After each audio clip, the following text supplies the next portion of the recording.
का पल है जो इस वक्त भारत महसूस कर रहा है। प्रधानमंत्री मोदी ने फोन करके इसरो प्रमुख को चंद्रयान 3 की बधाई दी। दिखाते हैं आपको पीएम मोदी की बातचीत। जी, आपका तो नाम सोमनाथ और सोमनाथ नाम चंद्र से जुड़ा हुआ है और इसलिए आज आपके परिवारजन भी बहुत आनंदित होंगे। मेरी तरफ से आपको, आपकी पूरी टीम को बहुत बहुत बधाई और सबको मेरी तरफ से अभिनंदन कह दीजिए और हो सके उतना जल्दी मैं आप सबको रूबरू में भी बधाई दूंगा।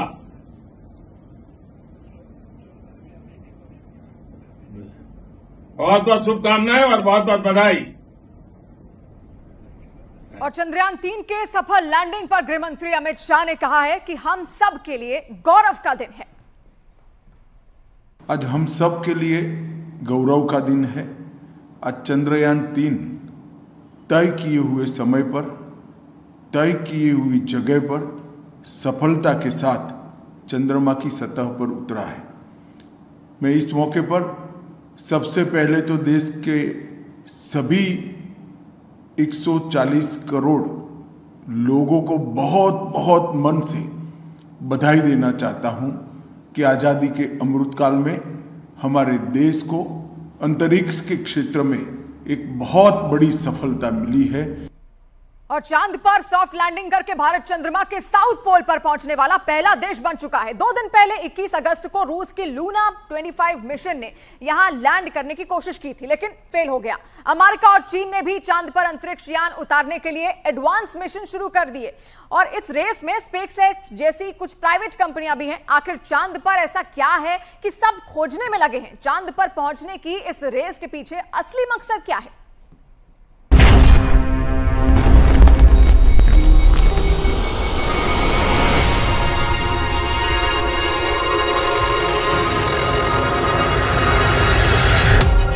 अपनी आंखों से इतिहास बनते देखिए। लैंडर मॉड्यूल की गड़गड़ाहट से सुन सकते हैं कि आप अपनी स्क्रीन पे देख सकते हैं कि हम चांद के जिस हिस्से पर कोई नहीं पहुंच पाया, वहां अब भारत पहुंच गया है।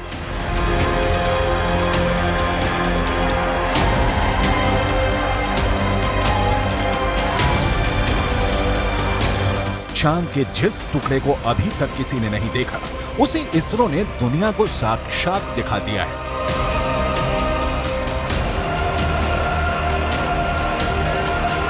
यह मुमकिन हो सका है चंद्रयान 3 के चांद के दक्षिणी ध्रुव पर सॉफ्ट लैंडिंग से।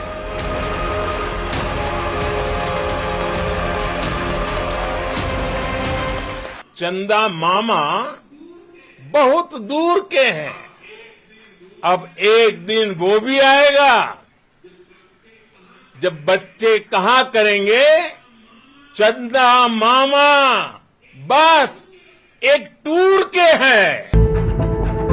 अद्भुत,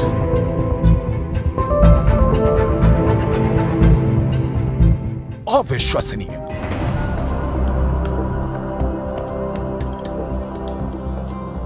अकल्पनीय।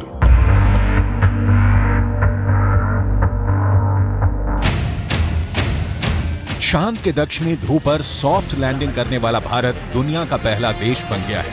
चंद्रमा के दक्षिणी ध्रुव पर भारत की अमिट छाप छोड़कर भारत का चंद्रयान 3 ने वर्ल्ड रिकॉर्ड बना दिया है। चांद के दक्षिणी ध्रुव पर उतरकर उसके दीदार करने का सपना ऐसे तो दुनिया के सभी बड़े बड़े देश देख रहे थे, लेकिन जीत का सेहरा भारत के सिर सजा है। भारत चंद्रमा के उस दक्षिणी ध्रुव पर पहुंचा है जहां आज तक दुनिया का कोई भी देश नहीं पहुंच सका। अब आज के बाद से चांद से जुड़े मिथक बदल जाएंगे, कथानक भी बदल जाएंगे और नई पीढ़ी के लिए कहावतें भी बदल जाएगी। इसरो के मिशन कंट्रोल रूम में तालियों की गड़गड़ाहट के बीच चंद्रयान 3 का लैंडर विक्रम चांद के दक्षिणी ध्रुव पर उतर गया है।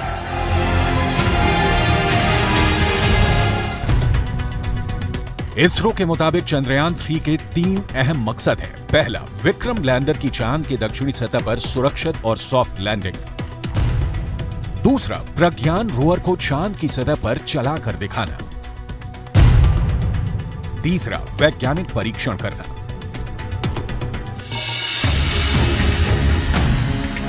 चांद के दक्षिणी ध्रुव की धरती पर दस्तक देना, ये एक ऐसा प्रोजेक्ट था जिसे ना तो अमेरिका का नासा पूरा कर सका, ना यूरोपियन यूनियन की स्पेस एजेंसी कर पाई। चीन तो सिर्फ सपना ही देखता रह गया। रूस का सफर आखिरी मुकाम से पहले धड़ाम हो गया, लेकिन भारत का चंद्र मिशन अब विश्व विजयी अभियान बनकर सामने आया है।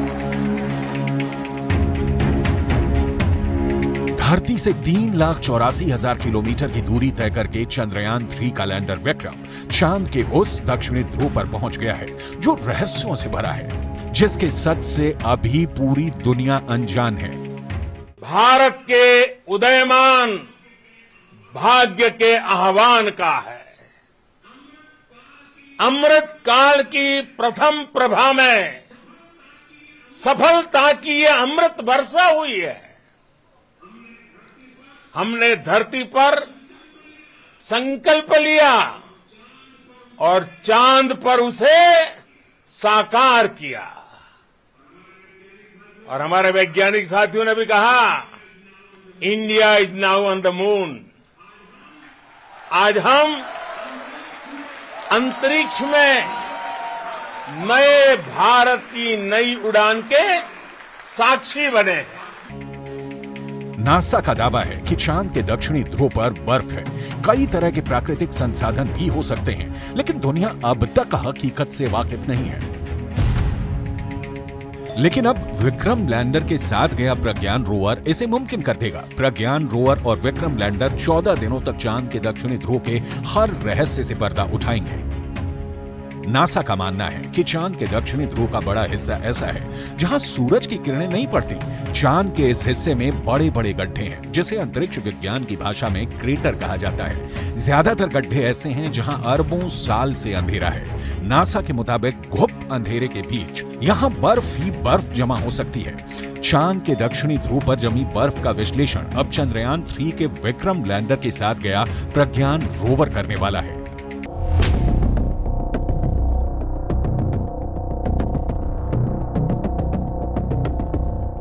प्रज्ञान रोवर APXS से लैस है। APXS यानी alpha particle x-ray spectrometer. APXS चंद्रमा की सतह की मौलिक संरचना की जानकारी जुटाएगा। ये चांद की सतह पर केमिकल और मिनरल का अध्ययन करेगा। वो चंद्रमा के दक्षिणी ध्रुव की सतह की रासायनिक संरचना का पता लगाएगा। वहीं रोवर में लगा लिप्स यानी laser induced breakdown spectroscope landing site के आसपास की चांद की मिट्टी और चट्टानों में मैग्नीशियम और एल्यूमिनियम जैसे रासायनिक तत्व किस अनुपात में मौजूद हैं, इसका विश्लेषण करेगा। रोवर जो डेटा इकट्ठा करेगा उसे लैंडर के पास भेजेगा। लैंडर उसे प्रोपल्शन मॉड्यूल के पास भेजेगा। प्रोपल्शन मॉड्यूल में एस बैंड ट्रांसपोंडर भी लगा है, जिसका सीधा संपर्क इंडियन डीप स्पेस नेटवर्क के पास रहेगा।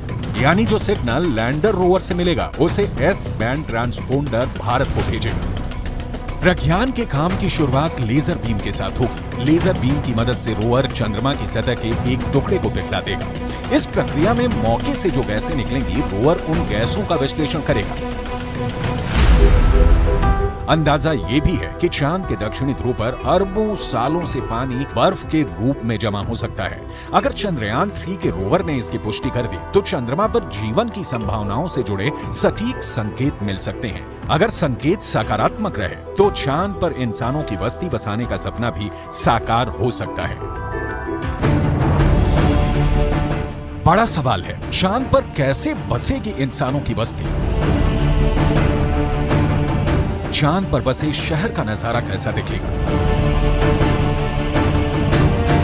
क्या चांद की जमीन पर भी धरती जैसी फसल लहराएगी?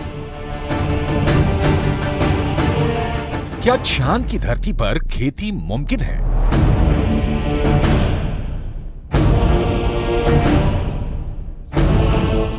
विज्ञान कहता है कि चांद पर अभी इंसानों के रहने लायक वातावरण नहीं है, लेकिन नासा का कहना है कि आने वाले वक्त में चंद्रमा की धरती को रहने लायक बनाया जा सकता है। लेकिन दावे के मुताबिक चांद पर बसने वाली बस्ती नहीं होगी सस्ती। अंतरिक्ष में चंद्रमा धरती का सबसे करीबी पड़ोसी पिंड है। पिछले 6 दशकों में इंसानों ने 100 से भी अधिक मून मिशन को अंजाम दिया है। सभी मिशन को कामयाबी नहीं मिली, लेकिन इन मिशन ने चांद को सबसे ज्यादा खोजा जाने वाला स्थान बना दिया और अब चंद्रमा पर जीवन की संभावनाओं की तलाश हो रही है।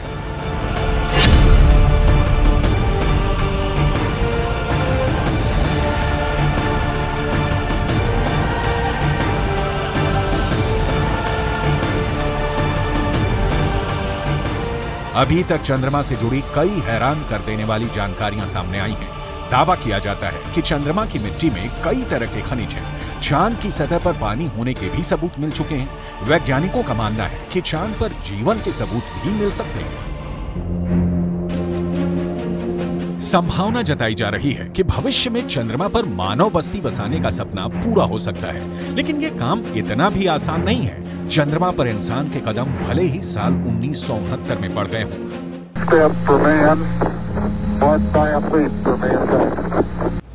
लेकिन कड़वी सच्चाई ये भी है कि 1972 के बाद से किसी भी अंतरिक्ष यात्री ने चांद पर कदम नहीं रखा।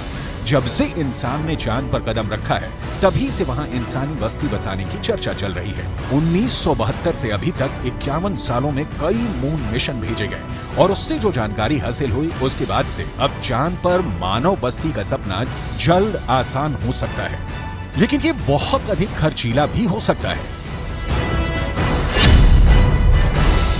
क्योंकि अगर चंद्रमा पर कॉलोनी शुरू करने के लिए धरती से सामान भेजने होंगे तो ये काफी महंगा साबित होगा।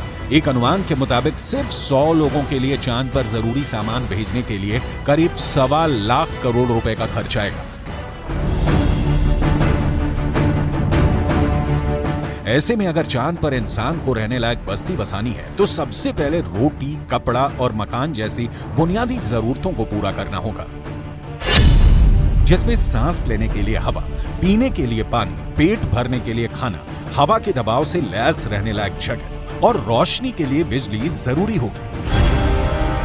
दावा है कि इनमें से ज्यादातर जरूरतों को चांद से ही पूरा किया जा सकता है। चंद्रयान 1 की मदद से चांद पर पानी होने की पुष्टि हो चुकी है। पानी की खोज के बाद इसरो अब चांद पर जमी बर्फ का विश्लेषण करने में जुटा है। चांद की सतह की बनावट को समझने में लगा है। नासा के मुताबिक चांद के दक्षिणी ध्रुव पर बर्फ है। बर्फ के साथ साथ वहां दूसरे प्राकृतिक संसाधन भी हो सकते हैं। साल 1998 में नासा ने मून मिशन के तहत ये बताया था कि दक्षिणी ध्रुव पर हाइड्रोजन है। नासा का दावा है कि अधिक मात्रा में हाइड्रोजन होने की वजह से वहां बर्फ होने की संभावना है। इसके अलावा चांद के दक्षिणी ध्रुव पर बड़े बड़े पहाड़ और कई गड्ढे हैं। ज्यादातर गड्ढे ऐसे हैं जहां अरबों साल से अंधेरा है।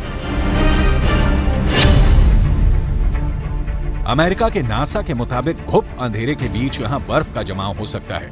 अंदाजा यह भी है कि चांद के दक्षिणी ध्रुव पर अरबों सालों से पानी बर्फ के रूप में जमा हो सकता है। अगर चंद्रयान 3 का लैंडर और रोअर चांद पर बर्फ की मौजूदगी की पुष्टि कर देते हैं तो वहां मानव बस्ती बसाने की संभावना और बढ़ जाएगी। हालांकि इससे पहले भी चंद्रमा की सतह पर पानी होने के संकेत मिले थे। चांद के छाया में रहने वाले हिस्से में पानी के होने के संकेत मिल चुके हैं। वैज्ञानिकों को चांद के उस हिस्से में पानी होने के साक्ष्य भी मिले हैं जहां सूर्य का सीधा प्रकाश पड़ता है। ऐसे में अगर चंद्रयान 3 चांद के दक्षिणी ध्रुव पर पर्याप्त बर्फ होने की पुष्टि कर देता है तो चांद की सतह पर मौजूद बर्फीले पानी से इंसानों की बस्ती और चंद्रमा पर अर्थव्यवस्था के लिए आधार को तैयार करने में मददगार साबित हो सकती है। आइए रसायन विज्ञान की भाषा में समझ लेते हैं कि ये कैसे मुमकिन हो सकता है। रसायन विज्ञान में बर्फीले पानी का रासायनिक सूत्र होता है H2O। पानी एक एक अणु में हाइड्रोजन और ऑक्सीजन 2:1 के अनुपात में मौजूद होता है, यानी पानी के एक अणु को हाइड्रोजन और ऑक्सीजन में तोड़ा जा सकता है। H2O = H2 + O2, यानी पानी की मौजूदगी में चांद पर सांस लेने के लिए ऑक्सीजन बनाना आसान है। वहीं पानी से हाइड्रोजन और ऑक्सीजन को अलग करके ईंधन के तौर पर इस्तेमाल कर सकेंगे। साथ ही साथ पानी से चांद पर बिजली भी तैयार की जा सकती है। साफ है, चांद पर मौजूद पानी कई समस्याओं का समाधान हो सकता है। पानी के इस्तेमाल से सिंचाई के लिए खेती का काम भी आसान किया जा सकता है, क्योंकि चांद पर इंसानों की बस्ती को लेकर रिसर्च कर रहे वैज्ञानिकों को तब बड़ी कामयाबी मिली थी जब चांद की मिट्टी में पौधे उगाए गए। अपोलो 11 मिशन के दौरान करीब 22 किलो सामान चंद्रमा से लाया गया था। इसमें तकरीबन 50 चांद के चट्टानों के टुकड़े और चांद की मिट्टी शामिल थी। शोधकर्ताओं को इस बात का बिल्कुल भी अंदाजा नहीं था कि चांद की धूल भरी मिट्टी में कुछ उग भी सकता है या नहीं। उन्होंने इसे एक प्रयोग के तौर पर लिया कि अगर अगली पीढ़ी में कोई चांद पर जाता है तो वहां पर कुछ उगा सकता है। जो नतीजे सामने आए उसने वैज्ञानिकों को चौंका दिया। ऐसे में अगर चांद के दक्षिणी ध्रुव पर पर्याप्त मात्रा में पानी नहीं मिलता तो चांद पर बस्ती बसाने का सपना अधर में लटक सकता है। यानी चांद पर सस्ती बस्ती बसाने में चंद्रयान 3 बहुत बड़ा रोल निभाने वाला है, जिसकी शुरुआत चंद्रमा के दक्षिणी ध्रुव पर भारत के धमाकेदार दस्तक के साथ हो चुकी है।